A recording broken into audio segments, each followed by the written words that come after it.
This is Calcat, the Cowcatster, and yeah, this is sort of a movie review of the Milpitas Monster. It was a Robert Burrell production done around 1976 when I was 5 years old. Also, my real name is Adam Brown, and you may recognize the name Brown with an E from the credits of that movie. My dad is in this movie. My late father was in this movie, and he was the council member who had to look scared. So he had this right on cue. Ah! So he is in the movie. And another reason to review it, as you can tell from my earlier video blogs, I was at Big Wow Comic Fest 2015 with Mark's Cards. That's a studio name too, but I'm not going to give you his real name.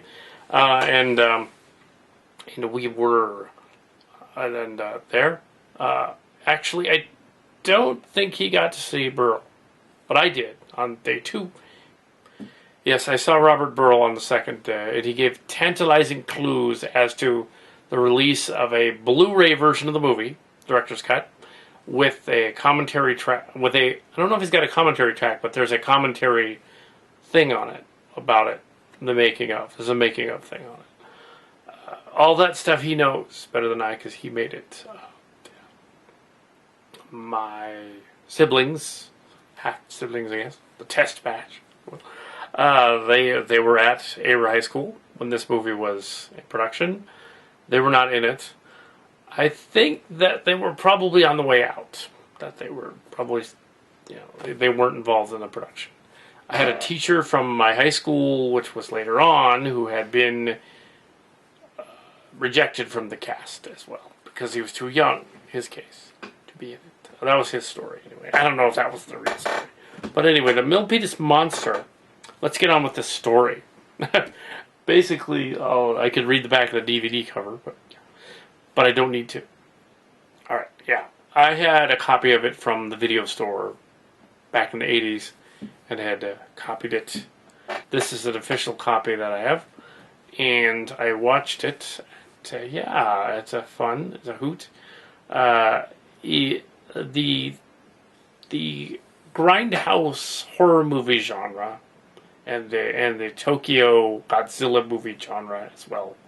Sort of the fantasy monster type of deal thing had been going on since the 1950s, possibly even earlier technically, but we'll say the 50s because it has a Godzilla Mothra scream in it. And this movie is definitely like a Godzilla movie crossed with King Kong. The joke being that it is a garbage monster that has been created from the Milpitas City dump. I can testify, having been to the Milpitas City dump many times, it's the Santa Clara County, this end, Newbie Island dump, that, yeah, you could definitely spawn a monster in that dump.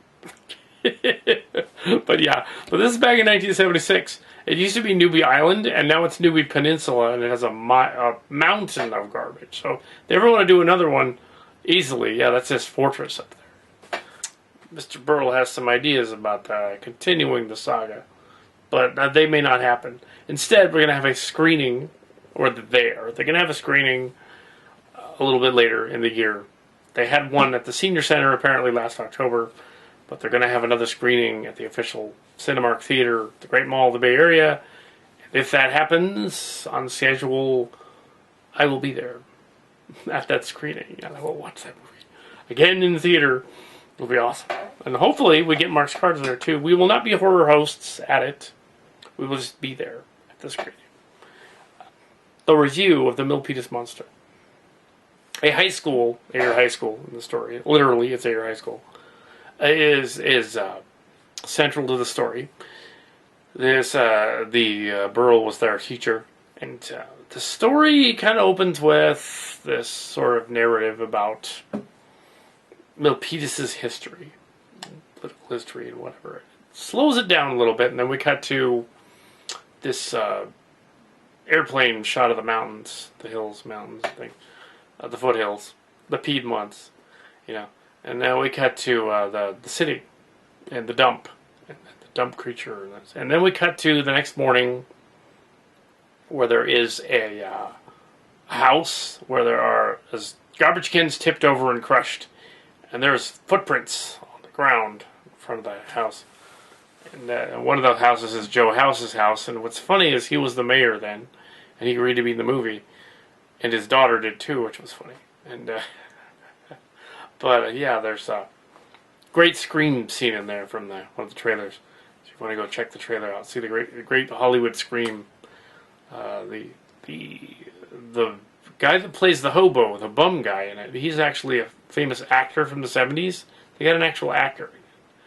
They also got Freeze to do the narration, which is interesting. Freeze. Not related to the Freezes on my side. They're not related. That's spelled differently. This guy was a famous narrator for movies back in the 70s. And Creature Features did cover. Bob Wilkinson did do a Milpitas Monster Creature Feature. He did. He did one. It's out there. Yeah, so he did it once, but the new John Stanley did not. It would be before John Stanley. He should have re-showed it again. Yeah, so he's going to show it now. No, maybe. We talked to him. He might. We'll see. He was there at the convention. Yeah, so the Milpitas Monster is about this giant pollution fly creature that flies. And the town is terrorized by the monster in a typical Godzilla monster movie fashion. The heroes are the young high schoolers who run around doing crazy stuff and then realize there is a monster in town. The bum sees it before they do, and the bum's classic tropes of that time period and the ecological disaster movie and that kind of thing. Yeah, I don't know any of the characters, the high schoolers in it, or the actors. You don't need to. The movie takes you into it, and you're in this small American town, and it's pre-Silicon Valley. It's Milpitas, back when it was probably around 13,000 or something. You know, now it's 76,000. It would be impossible to do a sequel, really. You just have too much permits and things. But yeah, this version was for its time. Small town, big deal. And so story crescendos through him going through these elaborate, well-built models. It's a guy in a suit. Model of the school. There's a model of the Main Street buildings, including the Cozy Kitchen. A bunch of other stuff that's down there around town. Houses and things. Built in the 60s and 70s, like Joe House's house across the park. This park over here. Yeah, so we can check that out later if you want. But we'd have to figure out where it was. I think it was... Sure. Yeah, but the Milpitas Monster, the monster eventually gets cornered by the authorities, and there's a scene where they put the scientists come out and stuff, and there's a scene where they put the bum in the allegedly in a trash can to lure the monster up to the 36th tower, which has been in a couple of my stuff too. And lure him up the 36th tower, and where he meets his demise, falls on the tower. They zap him with electricity, like that would work, and he dies. So you know how it ends. Spoiler, but yeah, an enjoyable movie, a grindhouse movie, considering it was allegedly the first ever full-length, big-budget high school movie. Now there is another, though. The Sunnyvale High School people, a couple of years earlier, had done the Monsters of Us, the Sunnyvale High, Fremont people did. They did one first. However, theirs is shorter, so it's not. This is the first feature-length one that is the full. The director's cut's 120 minutes. This is the 80-minute one, and I think, yeah, I'm pretty sure it's the 80-minute. And I thought a review would be awesome. So yeah. So it's great if you're a horror buff person, wants to see this thing, not as necessarily a grindhouse movie with a low budget, but as a student film with a high budget. This budgeted student film So yeah, it's a student film, but it's really ambitious.